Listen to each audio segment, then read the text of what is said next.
she's gonna be calling my colleagues going, oh, you should have seen what she did today. And that's our video. Okay, so we're connected. And then, so when, It's kind of very similar to your teams. You got your different things down here. Yeah. To mute, stop video, share screen. and where is recording hidden? So it's already recording. If you Yeah, Oh, just hit they pause. have it automatically recording, so why don't you just hit the pause button for now? See the little two things right next to it? Right there, yep. Thank you. Okay. So hello, everybody. My name is Aubrey Entwood. I am currently the treasurer of the chapter for Mavens of Mayhem. And our president, Carol, is unable to be here today. So I'm going to introduce another one of our members and our program speaker today, Jode Millman. She's the multi-award winning author of Hooker Avenue and The Midnight Call, which are the first two installments in her true crime inspired Queen City Crimes series. She's an attorney, a reviewer for booktrib.com, the host and producer of the Backstage with the Bardavon podcast, and creator of the Writers Law School, which she's presented to international writers and arts organizations, trade groups, and libraries. Jode lives with her family in the Hudson Valley, where she is at work on her third legal thriller, The Empty Kayak. So thank you, everyone. Welcome, Jode, and I will turn it over to you. Have a great talk. Great. Well, thank you. And thanks everybody for joining me today on the Saturday before Thanksgiving. I'm sure you've got a lot of things to do. So we're going to, and we have a lot to cover this morning. So again, welcome to the Writers Law School. In this presentation, we're going to be talking about intellectual property, copyright registration, the fair use, public domain, hot topics, and also publishing contracts. So let's talk about what is IP. IP is a protection that is given by the government for creative works and also inventions and also works that are in the flow of commerce. So those fall into three categories, and we're going to talk about each category and how they're similar and disparate from each other. The first, we're going to talk about copyrights, patents, trademarks, and as I said, what is the difference and what does each protect? Well, first, we're going to start with copyright because that's the one I think that affects writers the most and also is the one that is the most controversial at this particular moment. I'll be talking about that a little bit in the future. We all know what the copyright bug looks like. That's the C with the circle around it. And that protects a work of original authorship. Okay, that's a key word, authorship. And let's look at some of the things that are contained within the copyright protection. It's everything from literary works, film, music, photographs. I mean, if you do a quilt design, that's covered by copyright. Sound recordings, blogs, paintings. It's really designed to be very, very broad for a human creating a work. Now, who can be a copyright owner? The copyright owner is called the author when you're dealing with a literary work. And that's the person who creates the work. And from the moment that you put your pen on a piece of paper or your fingers on a keyboard, you are considered an author of that work. You don't have to register with the Copyright Office just yet. We're going to talk about that in a minute. But from the moment that you put your mind to work and translate it into some type of hard format, you are the author of that work. And you are the owner of the copyright of that work, except if you're a work for hire. And again, we're going to talk about that in a minute. Merely coming up with an idea does not make you an author, okay? So ideas are not copyrightable under the law. Now, what are some of the key copyrights that if you were going to make a list, these are the things which are included in your copyright protection. We have the right to copy, we have the right to distribute, public performance, okay, if you're a playwright or you're a filmmaker, you have the right to publicly perform, publicly display if you're a photographer or you're a graphic artist or visual artist, you have the right to publicly display, and derivative works. Now, sometimes derivative works can be the most lucrative in the whole batch of works. And for example, I'm looking at this copyright golem, and I have to thank the New York State Bar Association because a couple of years ago, I took a class on copywriting comic books. And these are some of the slides which I think really capture what I'm trying to say in an understandable and easy way. So we have our copyright golem, and as you can see, from that character, we can create a comic book, movie, television, video game, or toy. It's the same thing as if you write a book. You know, you can do a TV series, you can do a play, you can do a poem, you can do artwork. All of those rights are derivative rights. And the way I like to think about it is let's pretend your book is the trunk of a tree, and all of the branches that come off that are your derivative works. So as I said, if you're writing a play or you're doing a movie or writing poems, those are the branches off of your copyright tree. Now, as I said a minute ago, you cannot copyright an idea. And the way to think about this is in terms of Romeo and Juliet. The trope that's included in that story is star-crossed lovers, Romeo and Juliet. Now, today, Shakespeare could not get protection for that idea. However, he could get protection for his unique interpretation. So let's look at Leonard Bernstein's West Side Story. Same story, got star-crossed lovers, Tony and Maria. Same thing with Twilight. Same thing. You've got Edward and Bella, star-crossed lovers. Outlander, you have Jamie and Claire, star-crossed lovers. You cannot get copyright protection for that underlying idea, but your interpretation is copyrightable under the law. Now, this always thrills me. I always like telling people, you cannot copyright a recipe. You can copyright a book, a cookbook, but what you're copywriting in that cookbook are the design, the graphic design of the book, the artwork, the stories about how your Jewish grandmother made the best matzo balls in the world, and here's her recipe. Because what the Copyright Office determined is that when you have a recipe, it's just a list of ingredients. So it's not really, there's no magic to it at all. And that's why from cookbook to cookbook, you see other chefs borrowing other people's recipes. So my advice always is if you're doing a cookbook, that you would give some kind of attribution to the source of your original recipe. But again, everything but the recipes are copyrightable under the law. As far as your website is concerned, you cannot copyright your website. What you can do is copyright the content that you put on your website. So let's say that you are writing blogs, or you are putting up the first chapter of your book, or something like that. That information is copyrightable. Any graphics that you put up are copyrightable. However, the website itself is not subject to copyright protection. Now, as I said, copyrights are really easy to create. You don't have to do anything. It's automatic. It lasts for the life of the author plus 70 years. So this is something that can be passed on to your descendants. So I always tell people that if and when they do get that copyright certificate, put it with the title to your house and your insurance policies and everything that's important to you, because again, that gets passed on to your heirs. Now, as I said, no registration is required, but if you do want to register, you're going to go to www.copyright.gov. But let's look at some of the benefits of registering. First of all, it's only $45. It's not going to break the bank if you go ahead and register.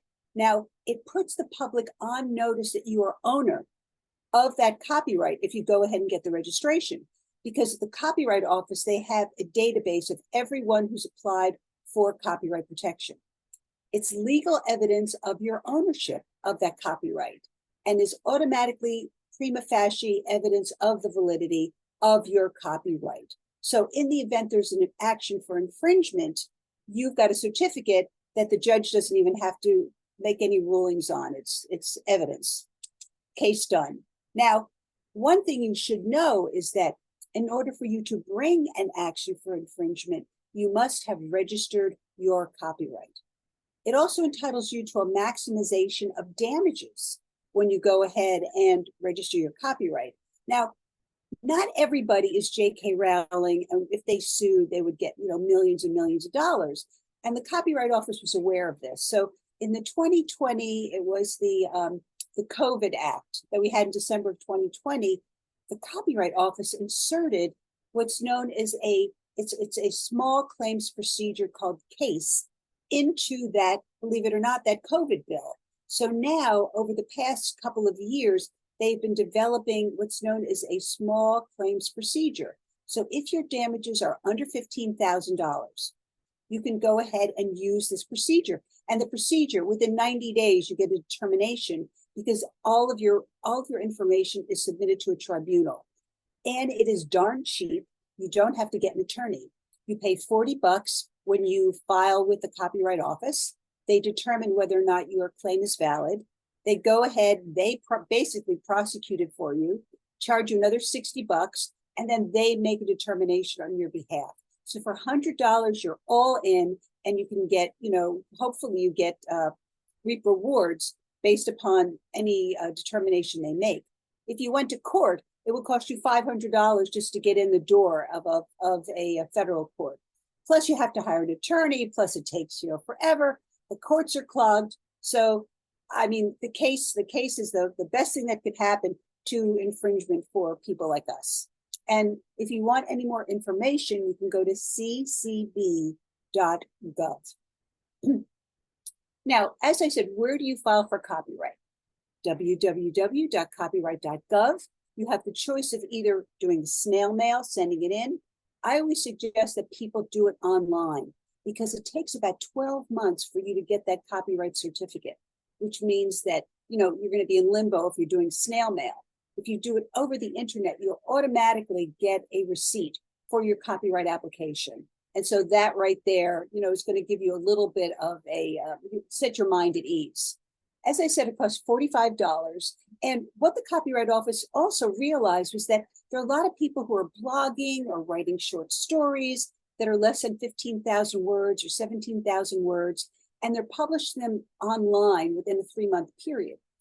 The Copyright Office is allowing people to file what's known as a group copyright. So you can put everything in one package. You're doing short stories or poems or blogs or whatever, and you can pay $65 and everything goes in one package, which is really kind of nifty. It's a time saver and also a money saver. Now, this is the proper form for a copyright template. C with a circle 2023 in your name. Now, I always tell people, put it on the title page of your manuscript.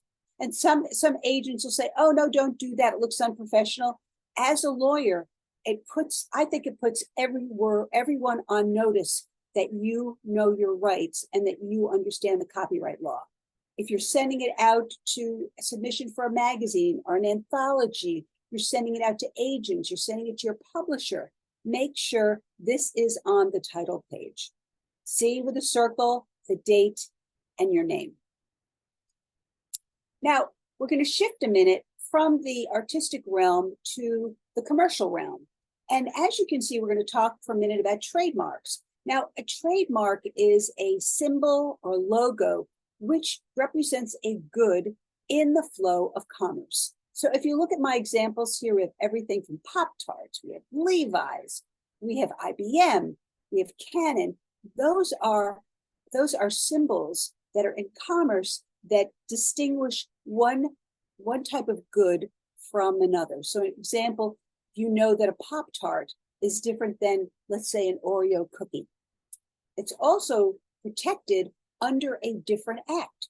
It's not the copyright law, it is the Lanham Act. And if you're looking to protect your trademarks, you would file with the United States Patent and Trademark Office. What I also tell people is that there is a simple hack if you want to do trademark protection. And for example, let's say I did this for the Writers Law School. I have a service mark.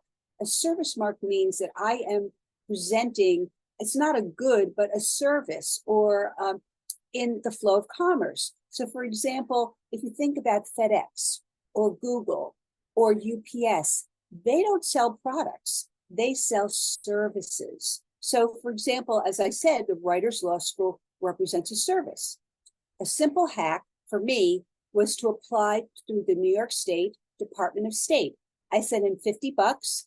I sent them, the words Writers Law School. They sent me back a certificate registering my trademark in the state of New York. If you wanted federal protection, as I said, you go through the patent office. It costs you $350 to $500 to apply through the federal government. And they have very strict application requirements. So I think it's much easier, and I think it'll give you the same protection if you go through your own Department of State. Now, for example, we were just talking about the Albany Book Festival. I presented this at the Albany Book Festival. That's their logo. And you see we have R is a registered trademark, TM also, an unregistered trademark, and SM is an unregistered service mark. And you see the Albany Book Festival doesn't have any designation. They should think about getting that protected, quite honestly. So what does a trademark protect? Well, it protects characters. So for example, The Hobbit, you know, Bilbo Bagley. Let's talk about, Winnie the Pooh is a really good example of a character that can be trademarked. The title of a series. So for example, mine's the Queen City Crime series. I could go ahead and get a trademark for the title of the series. I cannot get a trademark for each and every individual name of my books, only the title of the series. Distinctive logos, talked about that with our friend Pop-Tarts and Oreo cookies, and distinctive costumes. So let's say you're going to Comic-Con, or you've designed, costumes for Wicked on Broadway. They're so unique, they'll be entitled to trademark protection under the law. Now, we're switching over to the scientific realm. Patents provide protection for inventions and, and businesses, and corporate products. So there are 3 different types of patents. We have a mechanical patent. So think about, drugs and all of the ingredients that go into a pill or aspirin. Then there's design patent. So we'll talk about a better spoon in a second. And the third one is a plant. So for example, let's say that you have created a new type of asexual orchid. You would be able to get patent protection. Now, patents only last 17 years, and they only are protection within the United States and its territories. So I wanted to give you an example of a design patent, because as I said, I explained mechanical patents, basically pills or car motors. I mean, that's kind of self-explanatory, but I always use this example. It's the butter hub. This is a butter dish, and these people are it's a patent pending for the redesign of a butter dish. Now, this makes it a little different because it's got legs on it, and it's got like a magnet on top of it. So you can it comes with a little spreader, and the spreader sticks on the top of the butter dish. So you can see it's really the redesign and improvement of an existing object. We're going to switch back now to copyrights, because again, this is something that as writers, we are most concerned with. Now, the public domain is when a copyright expires, okay?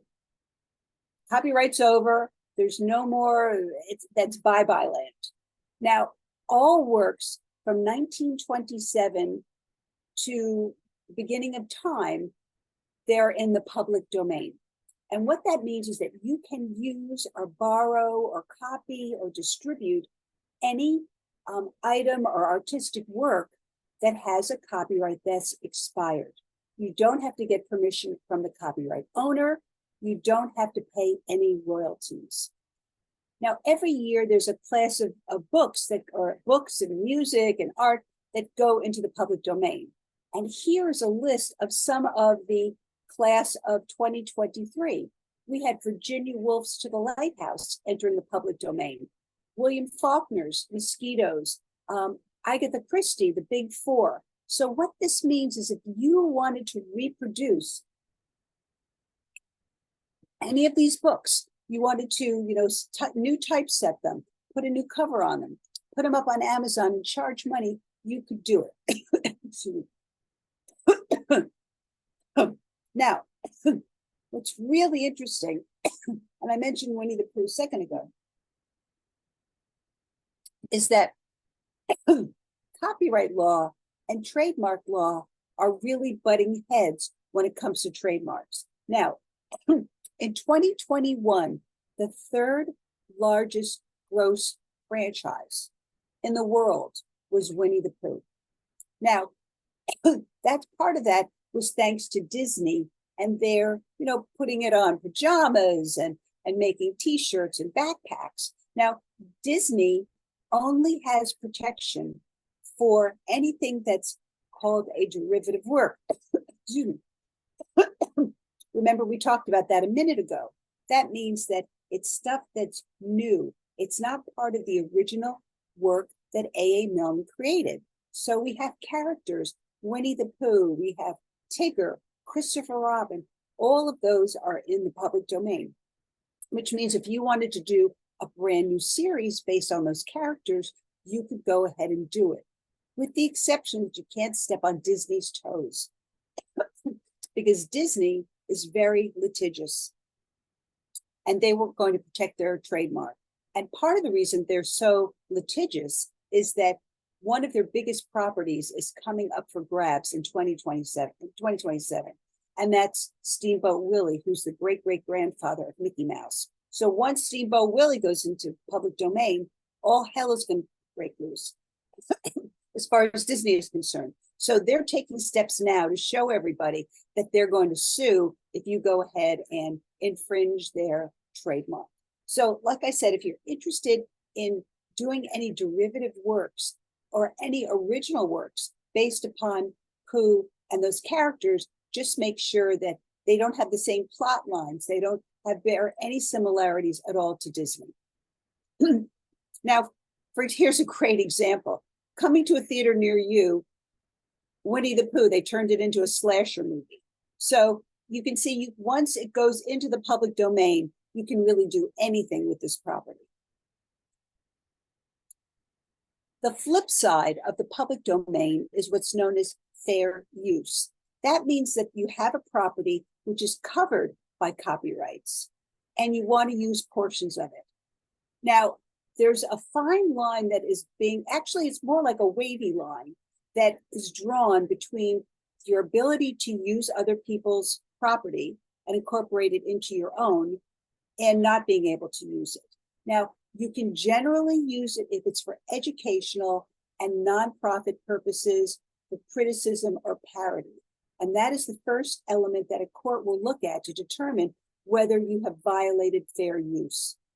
Also, they'll look at, was the nature of the copyright artistic or, let's say, nonfiction?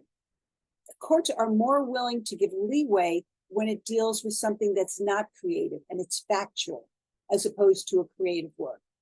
Also, how much have you used, a small piece or a large piece, and will it have little or no impact on the marketability of the underlying work? And I always think about a really good example of this is when you go to school or college, especially, you'll have professors who will go ahead and make their own, course books. And let's say you're taking English literature and they're printing Robert Frost and, a Cather Willa Cather, or any, Mark Twain, all of those works they incorporate so that you don't have to buy somebody else's textbook, they get the money. Well, technically, they're not supposed to do that because they're violating the underlying copyrights because they're using the entirety and they're not using it for nonprofit purposes. They're using it to make money, and it is affecting the marketability of those underlying pieces. Some other examples, and these are kind of fun examples that I found, there was a girl group, a DJ, that made a mashup of other people's songs and they created their own song. The court held that was something that was fair use. Similarly, there was a guy who was playing video games which were copywritten, and he was doing stunts, while he was watching the programs and jumping around and doing flips. And the court held that it was not an infringement of that copywritten video game because what was going on was really centering on his antics and him, not the game itself. Another example of fair use, just think about Ken Burns. When he does these wonderful documentaries, he is using material that is subject to copyright, whether it's an interview or a film or photographs. He's using it for educational and nonprofit purposes. So generally documentaries are allowed to use whatever they'd like to use. Now, Shepard Fairey, I don't know if you know him, but he's a graphic artist. And maybe you recognize this image. Now we have Obama and we have Obama's Hope. Now, what happened was that, and this again shows a clash between what is fair use and what is copyright and what is work for hire. Well, the AP took the photograph of Obama, and then Shepard Fairey went ahead and made these posters without getting permission or without paying the AP for this image, claiming that since it was in the news, it was subject to fair use. Now, a third party popped up, a guy named Manny Garcia, and he said, hey, I was the photographer that took this picture, so I should also get payment for infringement, and I should share in any profits. Well, his action was thrown out because he was hired by the AP to take this picture. He was a stringer. He was a work for hire, so he was never the owner, the author, or the artist of this particular work. Ultimately, down the line, Shepard Fairey and the AP came to an agreement. And what they decided to do is split any proceeds going ahead 50-50. So you can see here again, like we had the strain with trademark and copyright over Winnie the Pooh, we had the same thing with fair use. And also, some of you may know about the Prince case. It's an Andy Warhol case that recently went up to the Supreme Court and was also determined that the later artist infringed the underlying photograph of Prince that was taken before Prince's death. Now, this just blows me away. Originally, Shepard Fairey made a painting of the Obama Hope. And in 2022, the value went up for sale at Sotheby's. The value, it was valued at $500,000 to $300,000 and ultimately sold for $735,000. Now, Shepard Fairey does not get a penny of that because there's no secondary royalties in art, just like no secondary royalties for writers. So if our books get resold, which I'm sure some of us have seen on eBay when we send out ARCs, people will go ahead and then resell them. We don't get a penny. We're going to quickly talk about two hot topics. One is book banning, and the other is artificial intelligence. Now, a couple of weeks ago, a little over a month ago, it was Banned Book Week. And I don't know why this case is never discussed, because in 1982, the Supreme Court determined that a school district cannot remove books from its shelves in a high school or junior high school simply because it didn't agree with the content of those books. You cannot remove books simply because you disagree with the politics or the religious or any other matters of opinion. And I don't know why this isn't brought up more often. Books are challenged. I'm sure we read about this every single day, and honestly, it sickens me that books are banned for under the claim of LGBTQ, they're sexually explicit, they're racism, it's propaganda. And if you look at the books, that the top 13 books of 2022 that were banned, you have Toni Morrison in here. Not only books about gender, but you have Toni Morrison that's been banned. You have Harper Lee who's been banned. I mean, we all have to stand together, especially as writers. And here's, I'm getting on my soapbox a little bit, to really stand up for our rights, because we should not be, the First Amendment provides us with freedom of the press and freedom of expression. And we should not have to worry about whether or not our books are going to be banned. We should be able to express what we want from our hearts and our minds. That's my soapbox. If any of you are interested in helping to fight censorship, here are some of the groups that I suggest that you contact for resources. The American Library Association, Authors Guild, I always sing their praises, PEN America, Banned Book Week, and the ACLU. I mean, really, we have to take a stand on this terrible issue of censorship. Now, another hot topic is artificial intelligence. And I just created an entire program on artificial intelligence, and I'll be presenting it next year, different libraries and events. So check my website, jodemillman.com, to see when I'm going to be making this presentation, because this is of the most, one of the most important issues facing writers today. Publishers believe that this is the most advanced step that has happened since Gutenberg's press, and it's going to change the way that writers write, change the way that publishers publish, change the way that the copyright law protects our work. Now, first of all, and very briefly, the Copyright Office has determined that anything that is created by a machine is not protectable. The term author means that it must be a human.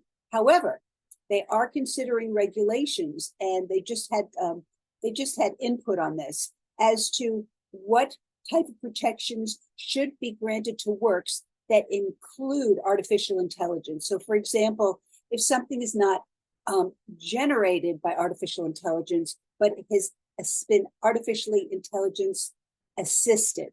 So you have to go, if you're interested, you can go to www.copyright.gov/AI, and there's like a whole there's all kinds of stuff that they have on this particular project.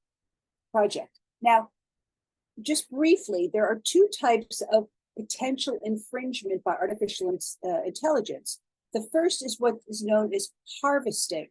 And what they do, what the companies do, like OpenAI, is they scan the entire internet, and they're pulling information and they're using it to train their algorithms. It's not a one-for-one word harvesting. They need millions and billions of pieces of information in order to update their algorithms so that they sound and almost feel like human creations.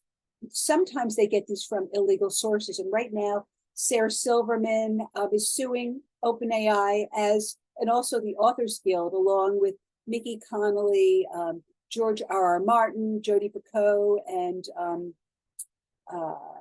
John Grisham and Michael Chabon have started a lawsuit for the illegal use by OpenAI of their works for training purposes. And also, they have been going ahead and allowing people to write books under their names using AI. So in the future, this is the Wild West. I'm telling you, day to day, this changes. I mean, this started a year ago when OpenAI was given out free to the public last November. The world has changed. And so we really have to keep an eye on this to make sure that our works are protected. Again, I'm on my soapbox. So now we're going to switch gears a little bit to publishing contracts. And publishing contracts is an agreement that you enter into with your publishing company. It sets out what the rights and obligations are, both for the publishing company and yourself. And also, what are the ramifications in the event that either one of you defaults on the promise that you've made under that agreement. Some of the key provisions, the work, what is covered by this contract? Are you giving them a contract for this work? Multiple pieces of work? Anything that includes characters in that original work? Is it an exclusive deal? So when you sign a contract, you have to know what is going to be covered by the contract. And what are you granting them? What are the grant of rights? Are you giving them book club rights, audiobook rights, television rights? What type of rights are you giving them? Are they exclusive? Is it just in English? Is it for the world? Is it for English-speaking languages? What is the territory? So you really have to know the work you're giving them and exactly the extent of the grant of rights. One of the things that's also included is the manuscript delivery, the specific date in which you as the author are required to submit your work to the publishing company. And also the form of that work. Obviously you're not going to submit them a first draft, but you have to submit it in a form that is generally acceptable for publication. You're going to go through the editing process, but this is going to lay out exactly what type of manuscript you're going to give them. Also, who owns the copyright? And, danger Will Robinson. People have said to me, oh, I let the publishing company go ahead and file the copyright for me. Do not do that. Spend the $45 and go ahead and file for the copyright yourself. Now, what I tend to do is I will go ahead, as soon as I'm done with a manuscript, I will send it off to the Copyright Office and I will get protection. Then when my book comes out, as we know, there's a lot of changes that happen from the first manuscript to the published manuscript. I send the second one out. So that way, anything that was not in the first book is then covered by the subsequent copyright. You could wait if you want to do, but I'm, being an attorney, I'm a little paranoid about it. So I go ahead and I will copyright it twice. Did you repeat that, Jody? I'm not sure I caught that. Okay, what I generally do is when I'm done with my work, my first draft, I will send a copy off and get it registered. So I know that my underlying work is subject to copyright registration. As we know, from the time we create our work to the time if it gets published, it could be an entirely different manuscript because you've gone through multiple revisions before it, hits the stands. I then, after it's published, I will then resubmit my finished book to the Copyright Office. So anything that was not included in my original copyright is now covered under a derivative work copyright. Got that? I got it. I'm sorry. I didn't understand how you would do it, so I wasn't able to follow. So when you fill in like the title, then what do you do for the title of the work? You put the title, and then it'll say, has this work been copywritten before? You'll give the date. And I think, you'll have a copyright registration number. You could put that on the form, and then they'll register it again for you. Thank you. Okay. That's my paranoid hack. On the flip side, we also have some publishing company requirements. Okay, what are the publishing details? How and when is your book going to be published? Is it going to be published in ebook form? Is it going to be audiobook form, hardback, paperback, trade paperback? You want to know in that contract, how it's going to be published. Some companies will even guarantee that they will print X number of editions of your book. If that's a situation, make sure that that's in that's in your contract. Don't let them say to you verbally, oh, we're going to go ahead and publish 10,000. No, if they're going to do it, put it in the contract. Also, when will publication take place? And this happened a lot with during the pandemic. Books were supposed to come out, let's say in 2022, they were pushed back to 2023 under what's known as force majeure. That means intervening act of God prevented the publishing world from proceeding because there was a paper shortage and the offices were closed and there were no editors and the offices were shut down. So you had a system that was really closed. So all of a sudden you got books that were supposed to come out one year and they came out another year. But you want to make sure, fortunately, we're not in that kind of situation, but you want to make sure that that your book is going to come out in 2024, not 2025. And if there is a force majeure paragraph, that it only allows them to delay publication for 12 months, because you don't want to plan on having a book that was supposed to come out in 2023, something happens, and the next thing you know, you're not coming out to 2025. So make sure that all of that information is in your contract. Also, royalties. Now, as I said, and this is something that some authors don't know, what does an author earn per book? And I'm going to give an example of a hardback edition, which is $28. If you have a 15% royalty, that means that you would be entitled to $4.20 per book. If they've given you an advance, which is a lump sum payment up front in advance of any books going on sale, you have to sell enough books at $4.20 in order before you see another penny from that book. And unfortunately, some authors never even pay out their advances, which is always why it's a good thing to get money up front from a publishing company. If you got a $10,000 advance. And that means at $4.20, you would have to sell almost 2,400 books before you saw another penny of royalties. So that's just something to keep in mind. Get as much as you can if there's going to be an upfront advance, okay? Now, looking at these charts, it also drives home the inequity and how much authors earn as opposed to the distributor and the publisher.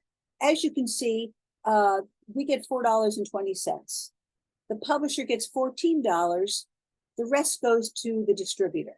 And if you look at the bar chart, you'll see exactly where the little blue down at the bottom.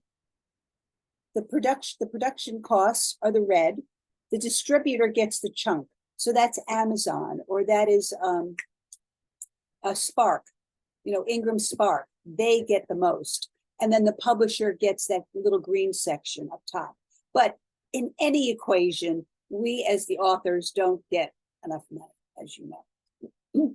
Now, another key provision is advertising and promotion. Most publishing companies rely upon you as the author to market. 90%, 100% of the marketing is going to be on your shoulders. So if the company says to you, we're going to put an ad in the New York Times, get it in writing, have them put it in there. Also, if you win some prizes and the company says, we'll give you a bump in royalties if you win any literary prizes, make sure that that is also included in your contract, okay? Then termination. Under what grounds can either you or the publishing company terminate?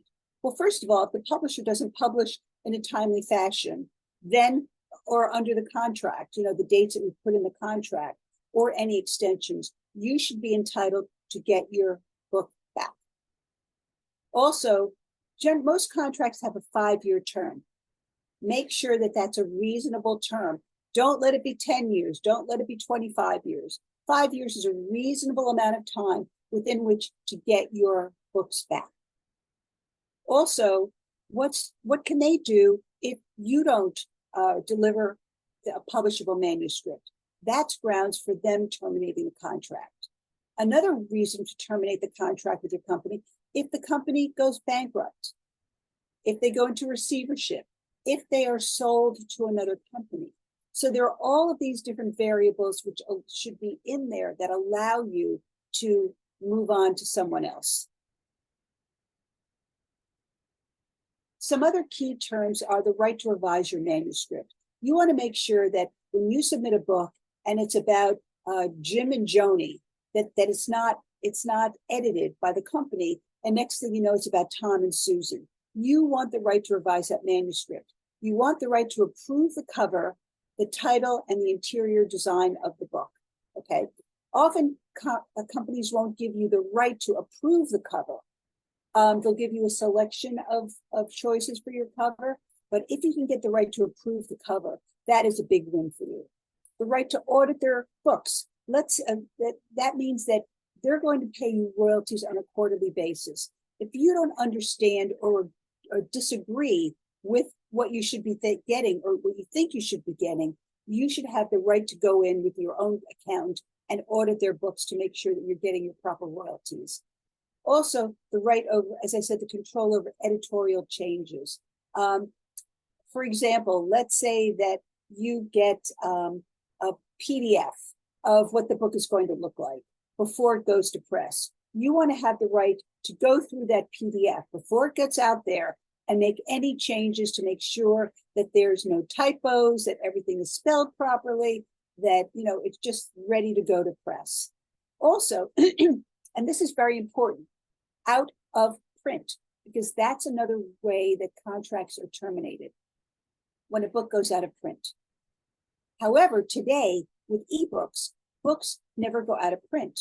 So what I always tell people is to put in a number. Let's say that 25 books haven't been sold over the last 6 months. Tie that into a number that would then be defined as out of print. So in other words, if If you haven't sold 25 books within the 6-month period, then the book is deemed to be out of print and you'll be able to end the contract and get all of your rights back. Another key thing is that make sure that when you get your royalties, the company is not deducting extraordinary expenses from your royalties so that you don't get anything. So in other words, if they're going to the Bologna Book Fair or the Frankfurt Book Fair, you don't want that charged against your royalties. You know, it's got to be things like, you know, telephone and just normal course of expenses. Okay. Now, do's and don'ts. When you enter into a contract, know what your long-term goal is. Is it going to be a short-term relationship with this publishing company, or is it a long-term relationship with this publishing company?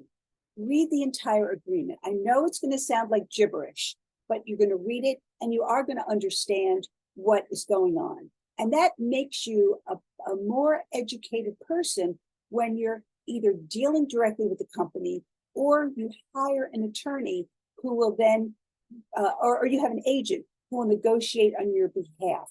Read the entire contract. Make sure the entire contract is accurate and it contains all of the promises that the publishing company has made to you. In other words, if they said they're going to put that out in the New York Times, make sure that it's in there. Also, as I said, there's nothing wrong with wanting to revise or renegotiate this contract. Contracts are drafted by the publishing company in their favor. They expect you to request changes. You may not have the most leverage. You may not get everything you want. However, if you don't ask, you don't get. Don't be afraid to revise or renegotiate. And if you have an attorney or an agent, they'll know how to guide you with regard to what they think is reasonable. Finally, as with your copyright certificate, when you have a copy of your contract, keep it in a safe place. You know, as I said, with your deed, with your insurance policies, with the title to your car. Now, don'ts. And these are really the flip side of what I just said. Never sign an agreement without reviewing it. Get everything in writing. Never assume that a term is in the agreement or that you agreed upon it unless it's in that particular document. And again, ask for help. If you don't understand, get an attorney. If you have an agent, have the agent look at this contract. Or you can join the Authors Guild. If you join the Authors Guild, which I think is like $125, one of the services they have is to review a contract for you free of charge. They also do things like design a website for you free of charge. They have seminars, they have conferences, they have blogs, they have a newsletter. I mean, it is one of the best organizations. It is also an advocate in Washington for your rights. And especially, as I said, right now with AI, they're out there litigating on behalf of writers so that OpenAI doesn't, doesn't harvest all of our works without getting paid. Now, here are some of the resources that we talked about. We talked about fair use. You could go to Stanford EDU. That is the place, that's the best place to go to learn about fair use. Copyright.gov, the ccb.gov, which is our small claims procedure. Copyright.gov AI, that's where you want to go if you want to know more about artificial intelligence.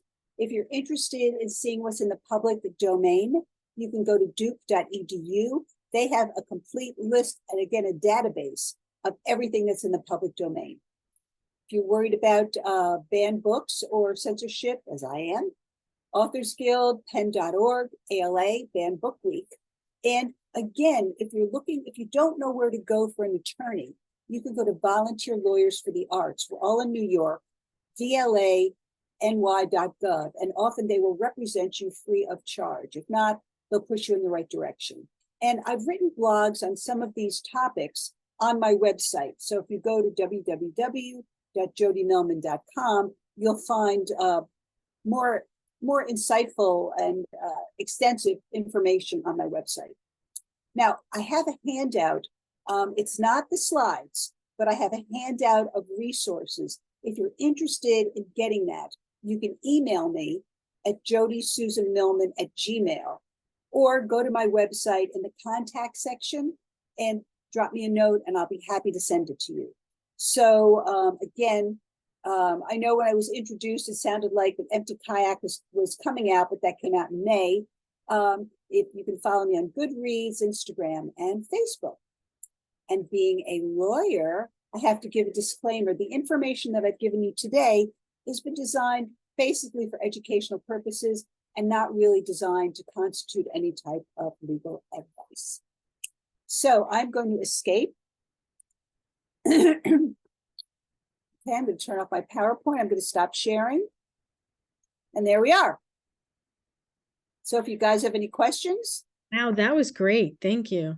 It was hard to even write my questions down because I didn't want to miss a second of what you said. I'm going to start with a question, and then either you can raise your hand or type it in the chat, and I'll offer the question to Jody. On your royalty statement, how much detail should you expect to see for that net number? That they give you. It's how many. That's a good question. I know exactly what you're talking about. There should be more information on the royalty statement than there is. They're very hard to read, and honestly, they make them difficult to read so that you don't understand and you just accept the check and that's it. Mhm. As far as what comes out of your royalties, that's probably a discussion that you should have with the publisher and find out exactly what are you taking. You might find they're taking. Ask about hold for returns. What's that? Pardon me? What was that? Somebody said about returns? Somebody tell them you want. Wait, Max, I'm gonna talk now. No. Yeah, no, they're not gonna do it, okay? Shh. Well, let's talk about returns for a second. With returns, Yeah, sorry, that was me. I had some computer problem. I had 3 books with Simon & Schuster, first Touchstone, but then it failed, and then it was Gallery. And even though the first book was in royalties, it was published in 2012, and starting in like 2019, I started to get them not wanting to give me royalties anymore because they were holding for returns, which is sort of ridiculous. And so my agent did push back, but I've always wanted to know, how common is that? Because and now they don't do it anymore. That's very common. If companies don't pay out, I think if it's under $100, they'll hold it. They'll hold the money back. They won't give you a royalty if it's under $100. This goes different from company to company, and they do hold back in case of returns. That's very common. Now, one thing about returns is that returns can really gobble up your royalties. And I've had situations where for Ingram charges to print the book. Ingram charges to distribute the book. Then if it's sent off to a bookstore and the bookstore doesn't sell it, Ingram charges when the book is returned and the book is destroyed. So they get, and that will gobble up every single royalty that you have. That's why, for example, when, let's say you go to an event, let's say it's a conference, and the bookstore goes ahead and they'll order books for you, and they'll say, yes, you can sign them. First of all, sign as many books as you can so they cannot return them. And then if they don't want you to sign the books because they're going to be returned, talk to them about making a deal to buy them at a discounted price. That way, you still get the royalty on them. You'll have the books, and you won't have Ingram, charging you up the nose for the return and the destruction of those books. I mean, what happened in my case is more than 100. And what I found very troubling is that they don't have to prove it. Yeah. We had a return problem 10 years ago that we're not going to prove. That's why you have auditing. I'd have to pay for it. Right, you have to pay for it. Right, you have to send your accountant in to pay for it. Yeah, it's all on you. It's all on you. Here's a question in the chat from Kathy on the proper copyright format. If you're using a pseudonym, can the copyright be in your pseudonym? Should you copyright or trademark or anything else a pseudonym?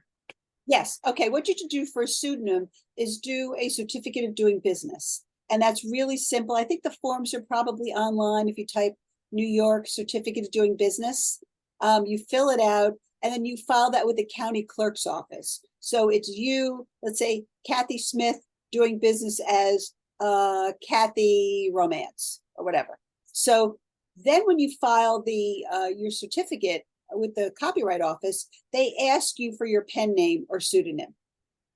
I always tell people to register it in their real name, to be honest with you. It avoids confusion because your pen name is really just a doing business name. It's not who you really are. So even if you don't have the DBA done, you could put it in your legal name? Or should you Yes, do the DBA put the first? copyright in your legal name. Okay. That's In the number one. meantime- In the And I meantime, believe that the form does ask you for your pen name. I believe it does. could you talk a little bit on the covers? Okay, yes. Let me tell you what happened with my last cover. I had 3 choices submitted to me, and I cried when I saw them. I was heartbroken because I didn't think that they accurately represented my book. So I just taken a class on AI and copyright, and I learned about a program called DALL-E 2. So I went to this program and I typed in, I gave them the narrative as to what I wanted them to do. And it came up, of course, with like a million choices. So it came up with the choices. I picked one and I worked on it and I worked on it. And finally, I got the cover that I wanted. I submitted to the publishing company and they accepted it. When I tried to get it copywritten, I tried to copyright the cover and the text of my book. I got a letter, or actually an email from the Copyright Office. And they said, at this time, we're reviewing your copyright application. We noticed that you mentioned that you created your cover with OpenAI, and you are not entitled to protection because first of all, tell us how much work you did and how much work the computer did. And so I wrote them back and I said, well, I didn't really do anything except put the narrative in. I will withdraw that request. So as far as if you use computer generated covers, they are not subject to copyright protection. And that is firsthand experience. And there's also a case called Cash to Nova, where a gal tried to get copyright protection for AI generated comic book pieces, the artwork. And she was only given copyright protection for the text, not the art. So I have an artist that I hire separately to do my cover art. Mm-hmm. And so my situation's a little unusual. My publisher normally would do the covers and give those 3 choices, Right. but I've never gone through that process with them. So could I put that through for a copyright or have my artist put it through, or? Do you pay her for those covers? She's for And hire. she's a work for hire. That means you are the author and owner of that cover and you are entitled to copyright protection. Thank you.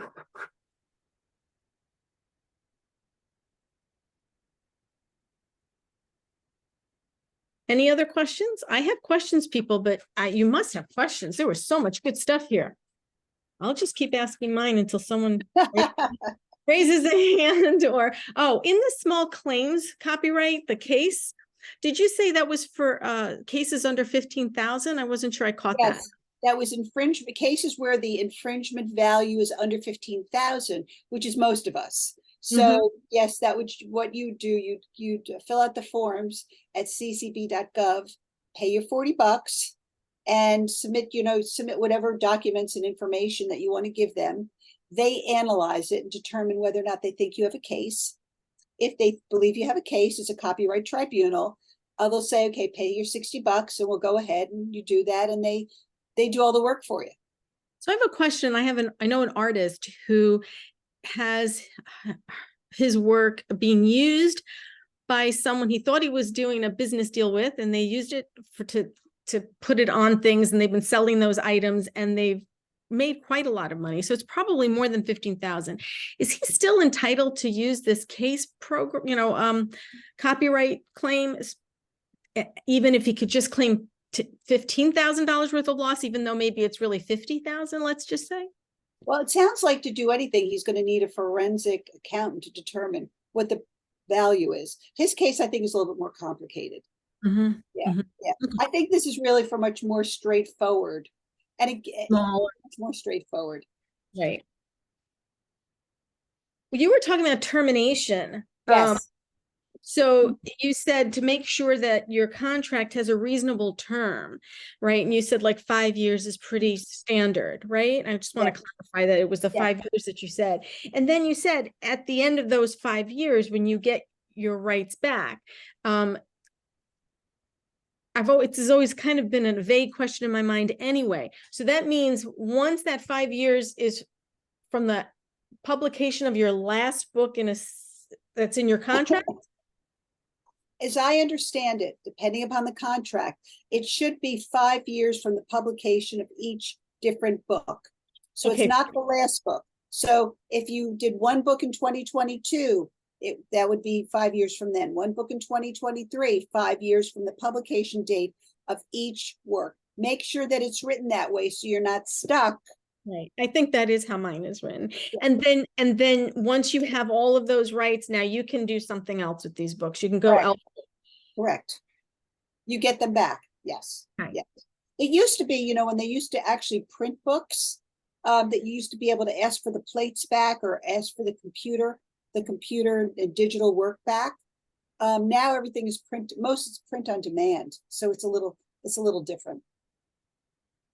What about, you were talking about termination. There are various ways like bankruptcy, if it's sold to another company. So let's say it's sold to another company. What happens to authors? Do they have to honor that contract, or do they have to wait till a contract terminates before a new owner could make decisions whether to keep somebody on or renew or not? I think that depends about the terms of the contract. There's a thing in the back of contract called zipper clauses. And they say that this contract will inure to the benefit of any heirs and assigns of this contract. That's a zipper clause, which means that you would be stuck.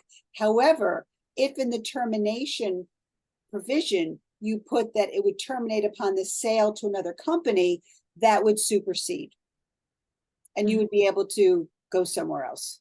Assuming somebody wants to go somewhere else. Right, exactly. Yeah, well, you know something I don't know? No, I don't know anything at all. I'm just trying to, I'm so excited to have your brain here that I'm just trying to think of all the questions I've ever had. So I'm trying to understand, like, if another company takes over, the assumption is that the company is big enough to gobble up something smaller. So that might be a preferable place to be. It might not be, who knows? Exactly. And they might not want you. So what happens to you? Can they just slash you right off the bat? Or are you at least it inures to their benefit, but you still have a contract. So you're still. Well, again, and we're getting a little technical here. If your contract says that the contract will terminate upon the company being sold, you as the author would then have to take the steps to say, okay, you're sold, I'm out. Mm-hmm. Because that's really an author's right. It's not a publishing company right. Okay, that was actually the heart of my question. That's an author's right, not the new owner's right. Correct. Because they want to keep you, because they've bought that business based upon the generation of whatever income and royalties you're producing. Okay, they want you to stay. The question is, do you want to stay? Right. Got it. Thank you. And it's something you have to think about, because you probably, and I'm thinking from a practical standpoint, you probably would want to stay, because what are the chances of another company picking up an old series? Mm-hmm. Yeah. The chances are probably very slim that nobody's going to want to have those rights. Well, I'm just curious if they could just decide that, you're out sales, and maybe, we'll just keep these big earners and we'll keep these, we'll get rid of everybody else. I don't know. Can they do that? They can't necessarily do that. I don't know. It depends upon the term of the contract. That's yeah. That's a good question, Tina. That's a good question. Well, it's a question out there, right? Anybody else? Oh my goodness.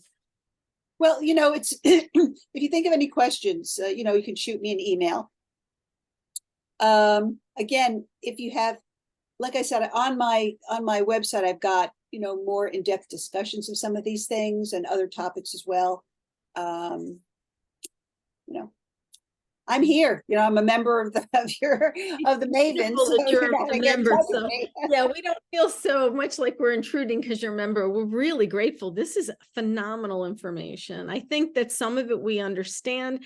You know, we've all read our contracts very carefully, I think, I hope, you know, so we've been through all the questions, but, you know, they just keep popping up. And as the years go by, everything changes now, you know, the AI.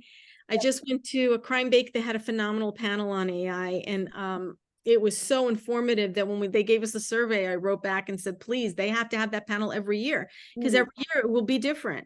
You know, we tend to try to change up panels so that things don't get boring, but I think that one has to stay. Well, that is, as I said, the Wild West. We are in the beginning of the AI revolution, and the law is really going to change very quickly. And that's something that I've discovered as I've been researching and preparing my new presentation. You know, and part of the problem is that we think of ourselves as writers. We don't think of ourselves as business people. Yeah. And that's what I'm trying to encourage people to do. Think beyond what you're writing. Think about protecting your rights from a business perspective. Right. Jody, this has been But I really- just- oh, Nancy. I'm sorry. Yeah, I have one more question, which is Okay, sort of a Nancy. Sure. sort of a frustration, because I have had contracts with like 4 different publishers. They would never go for 5 years only. I can't get my rights back from anyone because the books are still selling. And do any big publishers or small publishers give 5 years and then you get the rights back? How hard is it to get that? I don't think it's that hard. I mean, Really? Tina and I have that. Okay. Yeah.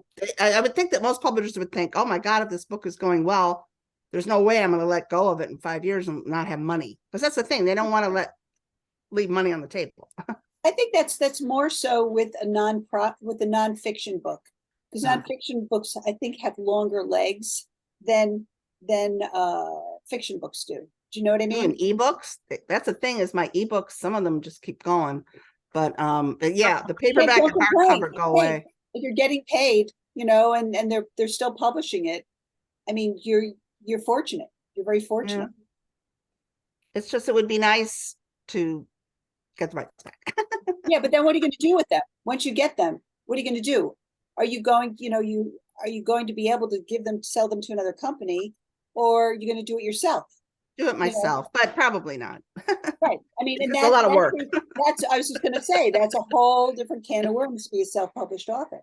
I mean, I believe in just moving forward rather than Oh yeah, staying going back, even though it's sort of like, oh, I wish I could just do those covers I've always wanted to do. I could do a better job, but really, Oh, why can't our you efforts talk be to better them? put going forward, you know? Yeah, but why can't you talk to them and say, hey, you know, let's update, you've had my book for 10 years. It's the 10th anniversary. Let's update the cover. Right. Great.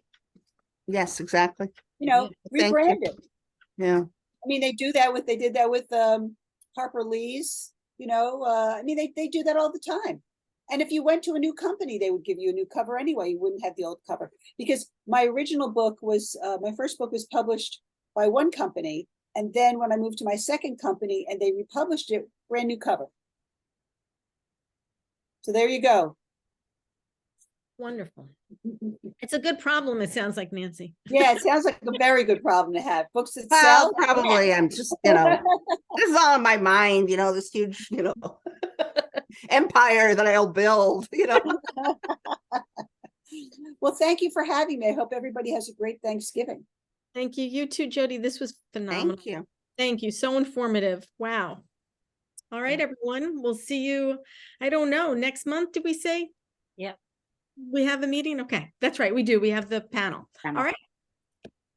Yeah. Thank you, Jody. And I guess I'll see you Sunday. We have a meeting, I think. Don't we, or did I miss it? Yes, tomorrow. Yes, yes, Tomorrow. yes. Yes, at 4 o'clock. Yep. I'll see you then. Then. Bye-bye. Bye-bye. Bye, Eleanor. Bye. Bye, Jody.